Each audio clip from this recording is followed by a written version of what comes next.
To design a great game, you must also design a great product. You can have the best mechanics, the best cards, the best art, the best graphical design, and the best balance in the world. Yet all of that only matters if you can get the game into the hands of players. You must be able to have a consistent release schedule, a stable distribution method, and healthy retailer relations. Today we're going to discuss all of these elements. To do so, we will be taking a look at a new TCG that is just trying to get its footing out in the world, Primal. We're going to be using Primal as our study subject today because it makes no rookie mistakes. It did nothing wrong on the game design front, and to most people not well versed in the industry, everything surrounding its launch will seem well put together. It's only when you've been around the block a few times do its mistakes come into focus. This makes it an excellent subject for video going over higher level concepts and getting your game released to the world. Another thing that I'm going to make clear, I am using Primal as a mostly negative example today. I'm not doing so to pick on the game's creators. The folks who made the game have all been perfectly nice to me when I've run into them at conventions. They really do seem to be doing their best. This is for education purposes, not for bullying purpose. And I plan to use this video to be as constructive as possible. This video is not to dunk on Claudio. We good? Good. Let's get started by talking about the basics that Primal did a good job with. Firstly, the game design.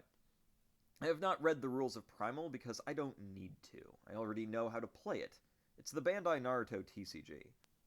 This much is obvious at a cursory glance, and this is actually not a bad thing. The most prolific piece of advice that I offer to first-time creators is to remix your favorite game. This was clearly done here. If anything, it was done too closely to my advice. Maybe don't literally trace the game's border and use the exact same fonts.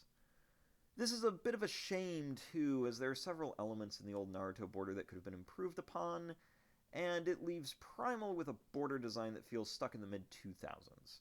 Again, nothing bad, just a few points that could have been a little bit better. The Kickstarter was a clear success, and checked pretty much all the boxes I'd want to see for a Kickstarter campaign. Clear, clean, classy, and conveys information well. The prices on all the tiers look pretty good and what I would expect for MSRP for the game out in the wild. $15 a starter is in the industry average range, and $85 for a 24-pack booster box isn't too bad either. Good work all around here. The artwork is solid and of the quality level I would expect from an indie anime TCG. So why did I decide to look into Primal? What did I see that made me want to make this the subject of a video about product design? Well, they sent me a postcard. Let's cut to the other Speed Robo at the table for a quick unboxing. Hey there, card folks. Speed Robo here. We've changed over to my work table with my phone recording this because we're going to do a box opening, and we're going to be talking about the store relations mail that I received from Primal, and we're going to be talking about the demo kit that they sent me. So to get started with, I want to show off the postcard that I was mailed. So this is it. The envelope is actually really nice. So that is right out of the gate. Branded envelope, very cool. QR codes on the back, awesome. Not cool is I had to pay 40 cents to get this. So this is something that definitely everybody should take note of. This is kind of this is knowledge that you're going to pick up if you like ship a bunch of cards on TCG Player. But whenever you are sending something that is not like a consistent size and shouldn't be bent, non-machinable, you're going to want to double stamp that or get a non-machinable stamp for that. So that is pro tip for the future. Sometimes it's not a problem, sometimes it is, and your recipient will need to pay money for that.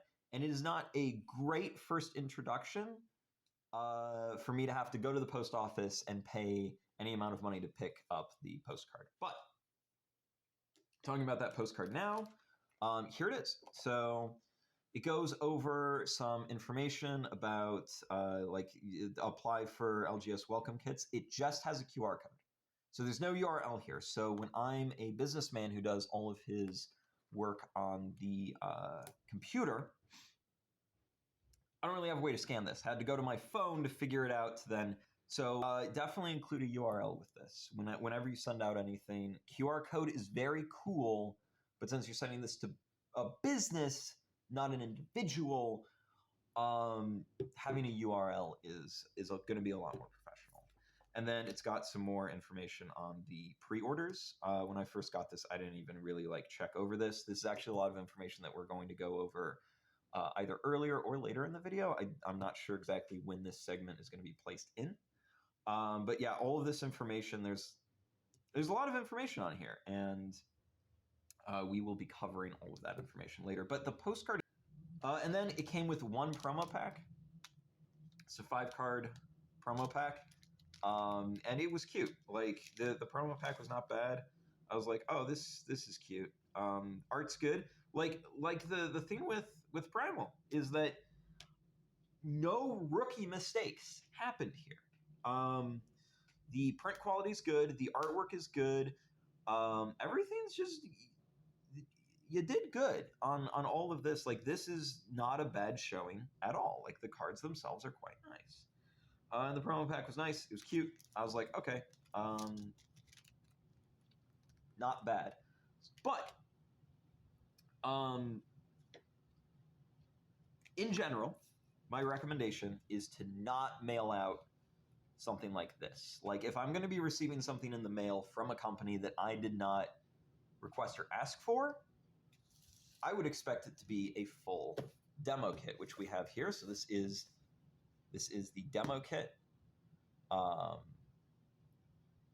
that we got from Primal, and we're going to be opening that in a little bit. But generally, this sort of thing doesn't do a whole lot for me. Doesn't really get me that engaged or interested in your game.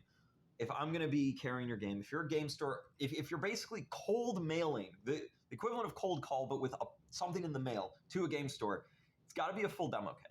Now, if you're an indie developer and you don't have a whole lot of money to send out a ton of demo kits to a ton of stores, that's fine. You need to be the one to email them. Don't tell me to email you to apply for an LGS kit, because I'm not going to do that. The only reason I did that is because I am also a content creator. If I was just looking for a new game for my store, you have no brand name, you're a brand new Kickstarter TCG, I'm not going to follow a QR code and email you. That's not going to happen. There are some people that might just out of raw curiosity, but for me, the only reason I did it is because I'm a content creator, and I had a pretty strong feeling I was going to make a video using this game as a talking point and an example. So, if you're an indie creator, you want to send out demo kits only to people who are interested, email, Facebook message, however you can get in contact with the digital stores. There's plenty of ways to find out. Just look at game stores, go through it. They got my address, they found me, so there's that. You can find their email. I email them, reach out. The ones that get back to you, those are the ones that email a demo kit. Skip this whole step. This is not a good use of your money. Well, actually, let's just get started with the box. Let's crack in this open. So, box. It being banged up is not their fault. Shit happens at the post office. Absolutely. But this is not the box type that I would recommend.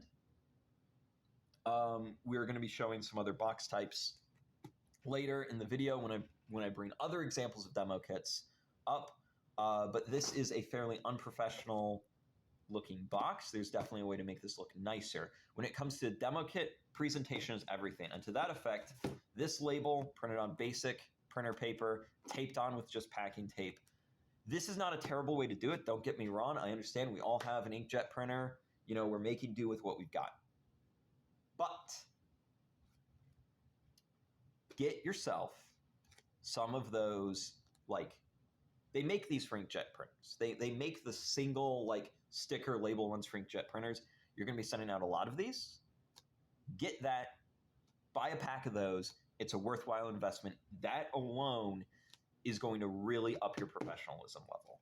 So packaging, not off to a great start. Again, not terrible. No rookie level mistakes here, but definitely a lot of things that can be learned from and improved upon.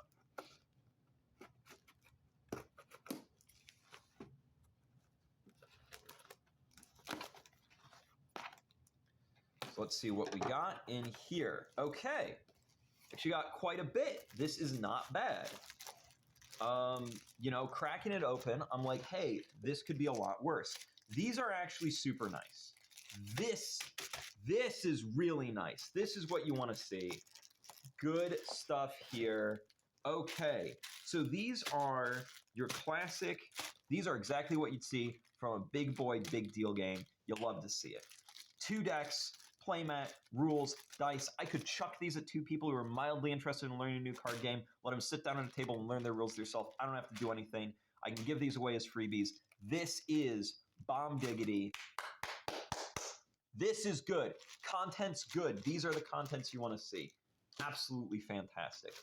Then they sent me an entire promo pack box. Super appreciate that. Absolutely wonderfully done. That's good stuff. You'll like to see it. Some more promo stuff, pre-release packs. These are gorgeous. Good foiling, good artwork. This, I was unironically not expecting this to be this good. Absolutely. And then another pre-order sheet. Yeah, we're going to cover all of this. We are very much going to cover all of this. This demo kit absolutely slam dunk on the contents inside. There's a few things that I would note and I would add. So this is like really good card content. The card content's great.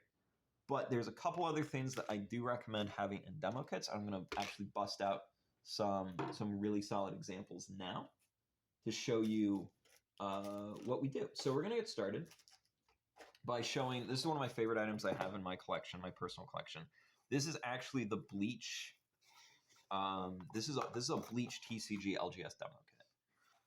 And it has 2 how to play decks with rulebook. And it's so like you get, Primal sent me way more stuff. That's great. I super appreciate that. I think that's fantastic. It's the extras that really goes above and beyond with Bleach. They sent a demo disc, this a demo DVD. This is kind of phased out because now everything is digital and online. They standee, another like promo thing, and then a bunch of posters and a like sales information guide. So these sorts of things are very handy if you are a local game store and you have a passing interest in picking up a new game, especially something that's small with no brand name like Primal. You want to include like this kind of additional LGS, like sort of product information, promotions, this sort of information. You want to make sure that they have that as easy in access as possible. I've made that mistake before in the past. That is a mistake. Again, everything that I'm like, hey, do this, I've learned the hard way.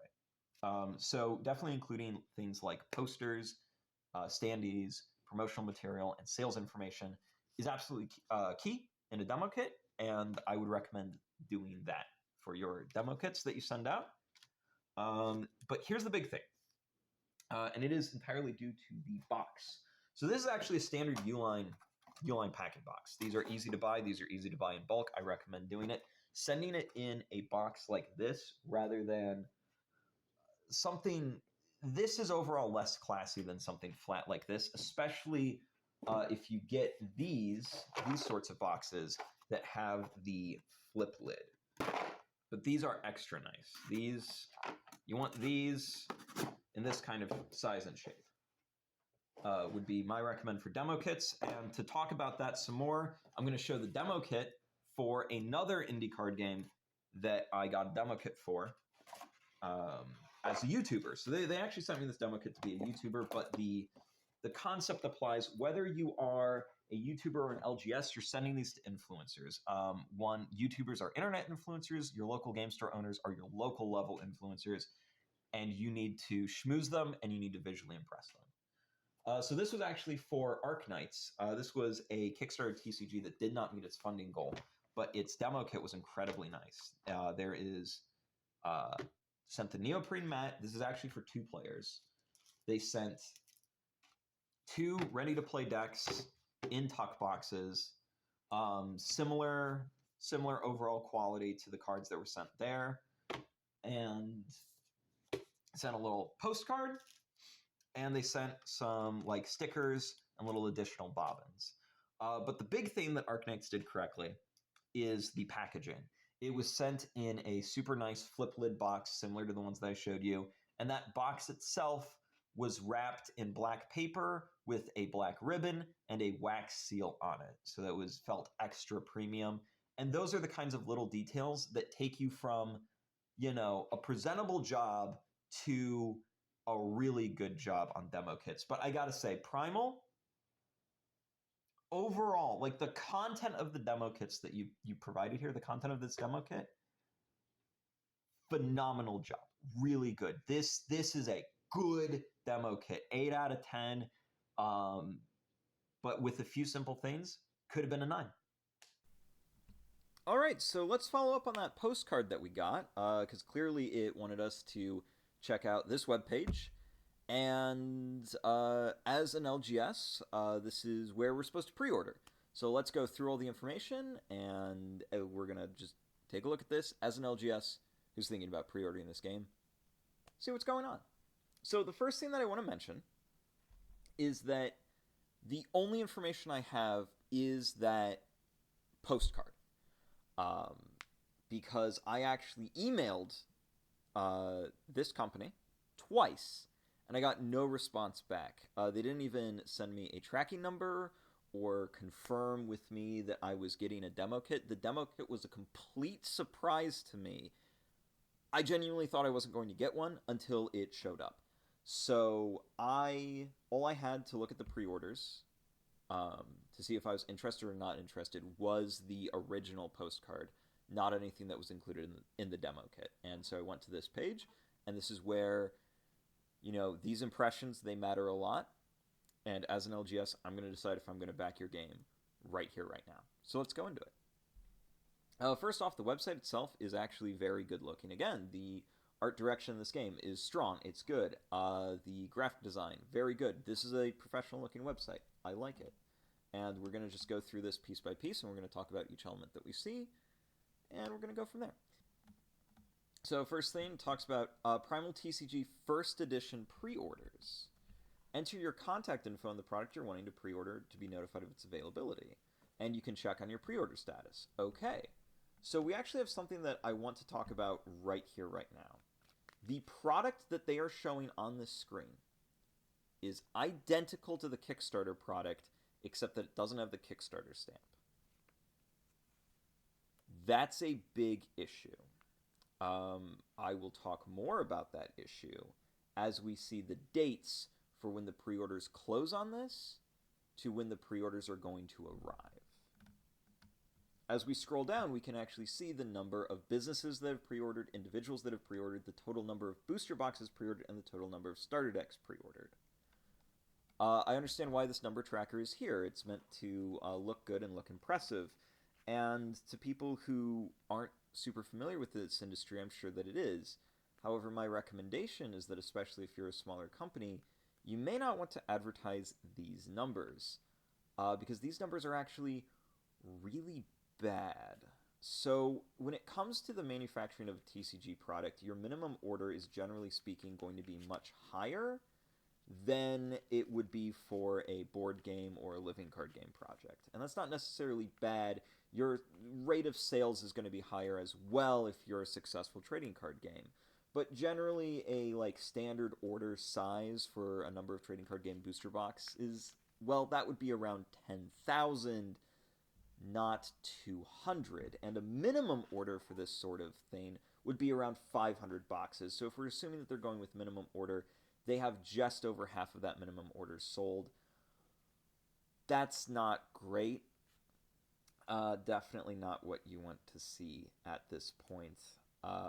And again, a lot of these sales aren't going to be direct through their website. Hopefully it would be through their retail partners. Because again, if you're selling your product direct through the website at the same price or lower than your retail partners are selling it, well, that's not great retailer relations. You need to make sure that the businesses who do choose to carry your product can turn a profit on it. Otherwise, they're going to stop carrying your product. And if the game stores stop carrying your product, if you're a trading card game, that's how you're going to wind up dead very, very quickly. So already we're seeing some problems, but let's flick over to businesses. So this is your contact information. You fill out all the information to pre-order. That's totally fine. Pre-order products. So now we're actually going to get to see the product. Pre-orders close on November 17th. You'll receive a payment request at that time. Your payment must be completed by November 30th if you do not want your pre-order to be canceled. Okay, so far so good. One issue that you may notice is that this pre-order page is direct through their website. It is not through a distributor. So that's also not great, and definitely not what you want to see, especially if you're a trading card game trying to be the next big thing. And if you're a trading card game, you really need to convince people that you're going to be the next big thing, or nobody's going to want to splurge hundreds of dollars into your gambling business model. So anyway, you're going to need to pick up a distributor. This can be a large distributor like GTS or Southern Hobby, or it can be a smaller scale distributor like Miniature Market. But you're going to need a distributor that has contacts to more local game stores if you're going to confidently spread and continuously sell your product and thrive and strive over the course of many, many years. Direct sales from your website, it just ain't going to cut it if you're a trading card game. This sort of thing works if you're a board game. A good example of this would be like Wise Wizard Games. They do regular distribution, but they also do direct sales through their website. They could just do direct sales through their website, and that would generally work for things like Hero Realms and Star Realms. But when you're a trading card game, you really need some full-scale distribution partners to help you out here. A local game store, generally speaking, is happy making its money on Magic, Pokemon, Yu-Gi-Oh!, Lorcana, Bandai product, things with big brand names. They don't really have an incentive to try something new unless you give them a solid reason to do that and you make it easy for them to do that. Having to direct order from a different website rather than having one of their distribution reps just call and say, hey, do you want this product? That's a whole extra step that is going to be tough to get people to bite. And when we go over the product and the pricing on that, we're going to talk about how to get those game stores more willing to bite. So scrolling down and keeping going, they talk a little bit about the First Ed booster box. Again, these are generally speaking the same cards and the same product that was seen in the Kickstarter. And they say that MSRP is $110. Okay, yeah, that's not entirely unreasonable. There's a lot of games that have the MSRP for their booster boxes at around the $100 mark. Really good examples of this would be things like, Magic the Gathering, Lorcana's at $150. But to compare it to a game that's, in similar size, is also an indie game and doing similar things to Primal, that would be Cryptic. So Cryptic is another indie kickstarted TCG, and their MSRP on their boxes is $120. Okay, all of that sounds reasonable until you see how many packs are in a Primal box. 24 packs per box, 10 cards per pack.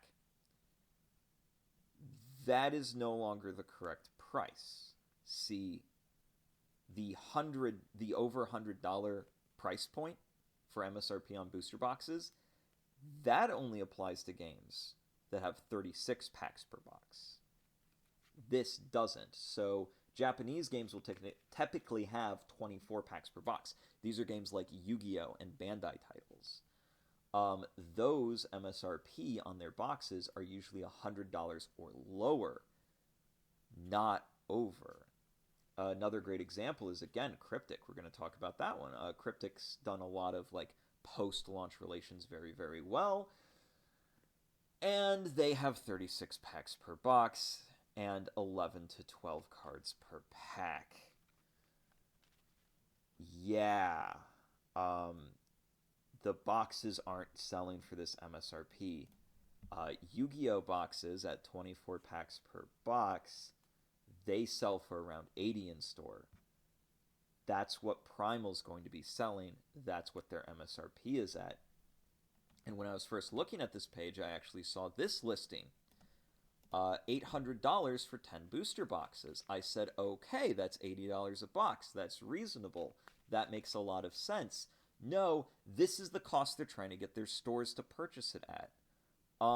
That's a discount rate of less than 30%. Assuming that the MSRP is actually 110, which that's not what they're going to be, the discount rate is less than 30%, which, quite frankly, is not correct. When you order something from a wholesale-style distributor like Alliance or GTS or Southern, you're generally getting 30% to 40%, sometimes even 45% off that product. When I, as a game store, order direct from a small indie company, I'm expecting that discount to be around 50%. Why 50%? Doesn't the indie company have to make money as well? Yes. And if it was 50% off, if these boxes were $55 a box, my cost, the company that makes Primal would still be making money. How do I know that? Well, I know that because I'm also a manufacturer of games, and I know how much each one of these booster boxes cost to manufacture. At 500 units, it's around $20 a box. So, yeah, they'd be doubling their money at that point. This cost is quite simply just not correct. You need to offer discount. If you're going to be trying to sell your product direct from your website to game stores, those discounts have to be meaty. They have to be 50% off MSRP. Otherwise, it's just not going to be a go. And if you can match what a wholesale distribution is, that would be okay, but still not ideal. The starter decks have a very similar problem. MSRP at 15. That's actually correct. That's generally what I would expect the starter decks to go for. That's a good price for a starter deck. $10 to $20. That's correct. But the discount rate is still not awesome. So I'm recording this segment a little bit out of order because I do want to talk about price in regards to this webpage and the card that I was sent in the demo kit. So if you are a partner store, you do actually get a better rate on this. These cases, instead of costing $800, cost $600. Now that's a much, much better deal. Again, assuming that we take their word at the MSRP being 110, which, no, it's not, it's 80. But now there's an actual discount involved. Is it a good discount? Pretty weak discount, but it's a discount nonetheless. Of course, you have to order minimum 3 cases of this product, and for an indie TCG, especially for a smaller LGS, yeah, that's not going to go great, especially when you look at a case of starter decks contains 24 individual starter decks. That's 72 starter decks. Assuming that each player buys two starter decks, one of each, yeah.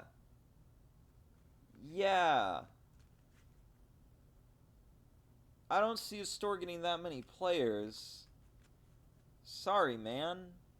That's a really hard sell just to get a price that's somewhat reasonable and comparable to what you would get from distribution, because yeah, $60 a box is kind of what I would expect to pay for this sort of product from a major distributor. So yeah, and needing to have that kind of minimum order, yikes. We're gonna definitely talk about the sanctioned events later, but what I really want to talk about is when the product expects to release. I thought it said on this page. I don't see it. Where does it say that 2024? When is this releasing? It doesn't even tell me when it releases. Am I blind? Am I just dumb? What?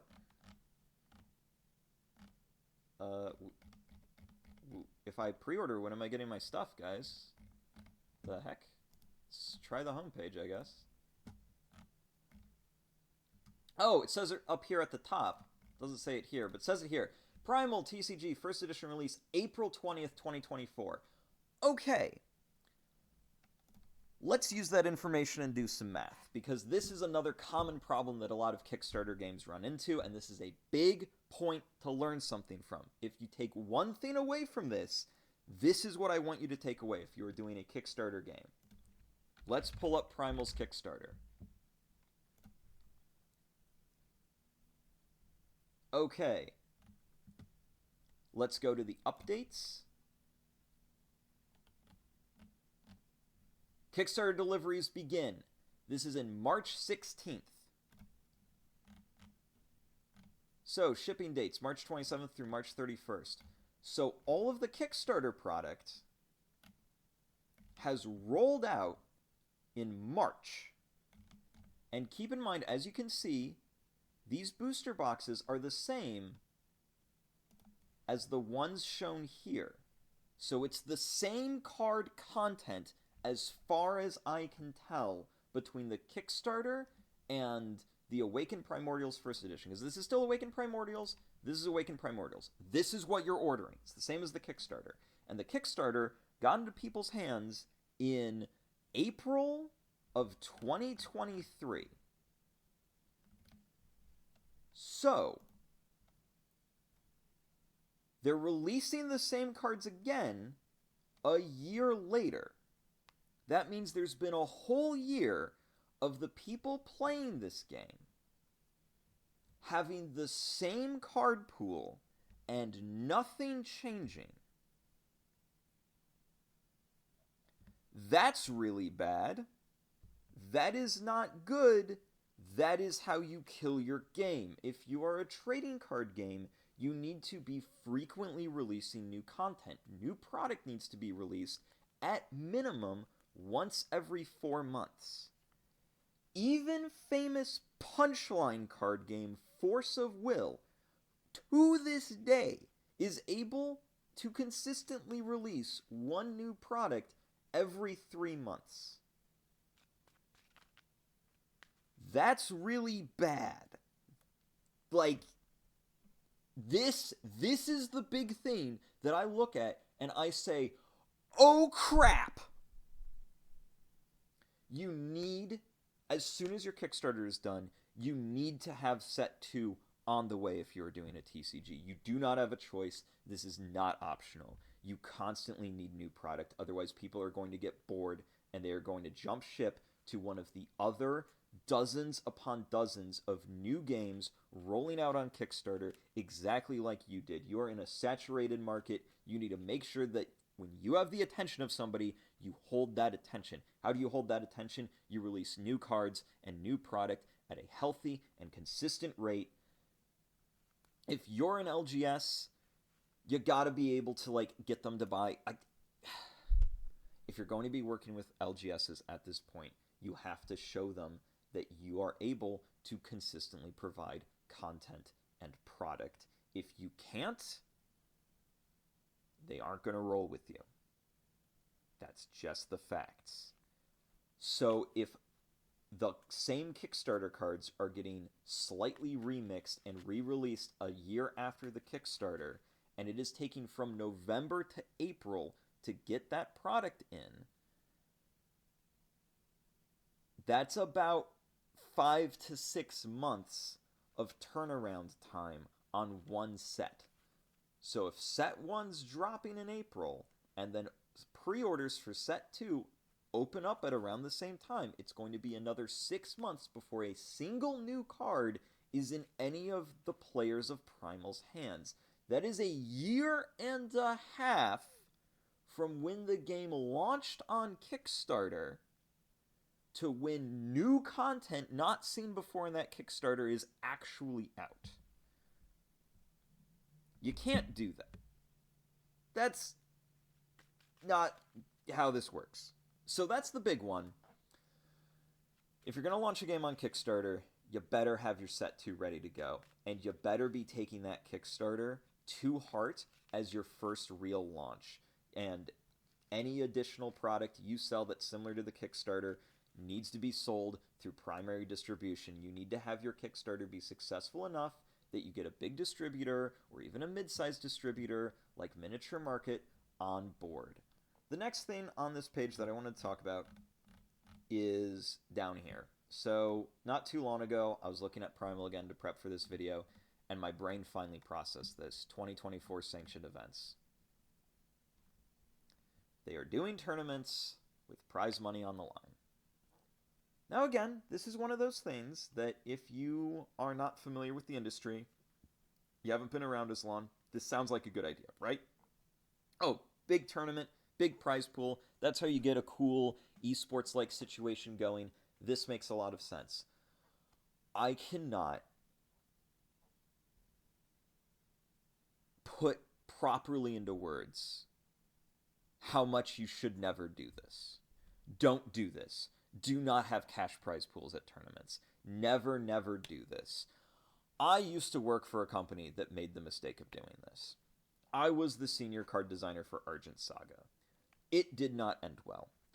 All that is going to happen when you have big cash prize pools announced for your game before it is even really out is the people that are going to be interested in playing it and going to these tournaments are jerks that don't really care about your game and are just there to make a quick buck. These are people that hate you and just want your money. These are the kinds of people who are going to cheat and rule shark and scam and do whatever they can to climb their way up tournament ladders just to get the money. I've literally watched it happen in real time. I am a former head judge for Bushiroad. Those tournaments have notoriously garbage prizing, and they are still lousy with cheaters and rule sharks and total jerks that are there to ruin the gameplay experience for the people that actually want to play your game and support your game and care about going to the tournaments because they like your game. Never, ever, ever offer a cash prize for your tournaments. This is not to say that your prizing should be bad, but your prizing should be stuff related to your game. Have things like nice branded metal D10s for turn markers. Have exclusive blinged out promo cards that could theoretically be worth thousands of dollars, but in reality only hold value to the people who care about your game and collect your game. Those are the kinds of prizes you need to have. The second there is serious prize money on the line is the second that everything goes kaput for you. Seriously, please, please, please, never ever do this. This is another thing that I really want other indie game creators out there to take note on and listen to me on. Don't offer cash prizes at tournaments. It's a bad idea. It's only ever going to end poorly for you. The other yikes that I saw was on the tournament kits. So it says that if you're a partner store, you get 2 tournament kits a year, and you get 15 first place prize cards. Okay, so let's assume that you are running 1 tournament a week for Primal. That's pretty reasonable. Most tournaments happen once a week at game stores, and you're supposed to give out 1 of these first place prize cards per tournament. Yeah, so if you're getting 2 tournament kits a year, that's a total of 30 first place prize cards, and there's 52 weeks in a year. You're missing half your first place prize cards, my guy. Don't know how that's supposed to work out. So, again, kinda yikes. You're gonna want to really think about changing how your tournament kits work in order to make sure that your local game stores have enough promo product to go around. Taking a look at Primal, again, no rookie mistakes. Everything here is like you've cleared the first hurdle. It's the more higher level things that you learn with time and experience that Primal really needed to do better on. So let's recap those. Firstly, answer your emails. Stay in close contact with the stores that bother to talk to you. I know that a lot of my emails to them were kind of snarky, a little condescending, because I had already seen these sorts of things and was like, yeah, this isn't going to end great. But following up with any sort of response to that, be polite, touch base with the people who take the time to email you. It's absolutely going to be worth your time, no matter what, if you are a game that's trying to build positive store relations. Second thing, your Kickstarter is your initial launch. Treat it as such. These should be pre-orders for the second set, not for the Kickstarter product again. Make sure that you can release a new product at least once every 4 months if you're making a trading card game. If you're making something like a living card game or a board game, once or twice a year is fine, but for a trading card game, it's simply unacceptable. Secondly, pricing and discounts. Definitely research what's industry standard for pricing. Don't go with your gut. Look into okay, what are 24-pack boxes selling for MSRP wise, and rock with that. Now, something to note is that Bandai and Konami will list their MSRP for a 24-pack booster box on their website at around $110, but that's factoring in each pack selling for over $4. That's them packing it out. That's not what the actual booster boxes are selling for. So again, dig a little deeper, do a little bit more research, do your due diligence, and you'll be able to find this information just fine.